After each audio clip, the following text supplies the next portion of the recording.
Ce que ton personnage principal dit de toi. Version audio de l'article numéro 4 dans la catégorie Découvre ton archétype d'écrivain du blog de l'éditrice. L'article s'appuie sur les concepts du livre Écrivain, 10 façons d'exister et invite les lecteurs à découvrir leur propre archétype créatif. L'éditrice vous souhaite une agréable écoute. 1, 2, 3, 4.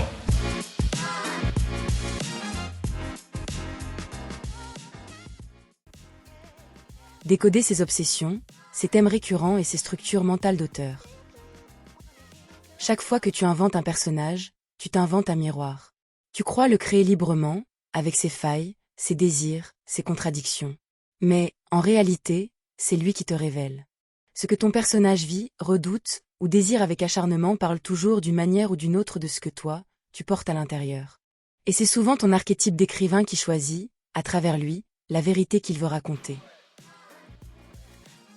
Le personnage comme projection de l'âme créative. Un écrivain ne choisit jamais ses personnages par hasard.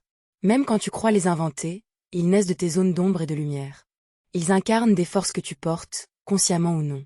Par exemple, ton héros obstiné peut révéler ton propre besoin de prouver ta valeur.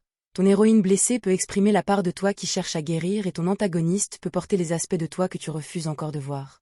Chaque personnage est une manifestation de ton archétype, une facette de ton énergie créative qui s'exprime à travers une autre voix. Ton archétype écrit à travers eux. Si tu observes bien, tu verras que tes protagonistes se ressemblent, d'un texte à l'autre. Leurs dilemmes reviennent. Leurs blessures changent de décor, mais pas de nature.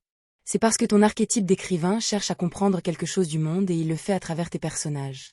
Certains archétypes explorent la transformation intérieure. D'autres questionnent la justice, la liberté ou la foi.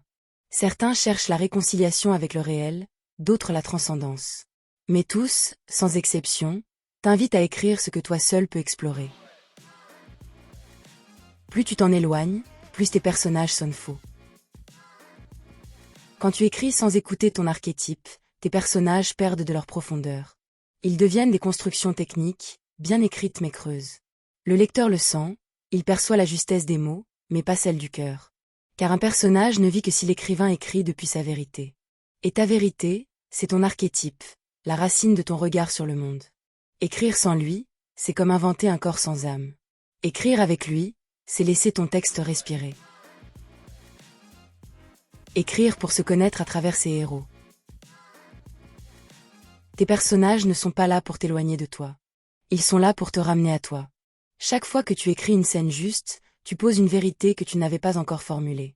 Chaque fois que ton héros avance, tu guéris un peu à travers lui. C'est ce que fait ton archétype, il utilise la fiction pour te révéler le réel. Ton écriture devient alors un acte de connaissance et pas seulement de création. Et toi, que racontent tes personnages sur toi? Regarde ton dernier texte. Observe ton héros. Ce qu'il fuit, ce qu'il désire, ce qu'il croit ne pas mériter. Derrière lui, c'est ton archétype d'écrivain qui parle. Découvre ton archétype d'écrivain pour comprendre ce que tes personnages essaient de te montrer, et crée enfin des histoires qui te ressemblent autant qu'elles résonnent. Ce test offert par l'éditrice est composé de 24 questions essentielles. Tu peux le retrouver à la page 41 du livre Écrivain, 10 façons d'exister, et il est également disponible directement sur le site de l'éditrice. Ce podcast vous a été offert par l'éditrice et nous vous remercions pour votre écoute. Retrouvez toujours plus d'infos et de ressources pour savoir qui vous êtes lorsque vous écrivez directement sur le site de l'éditrice. www.editrice.com. Tous les liens sont en description. L'éditrice. Prendre soin de ceux qui écrivent le monde. 1, 2,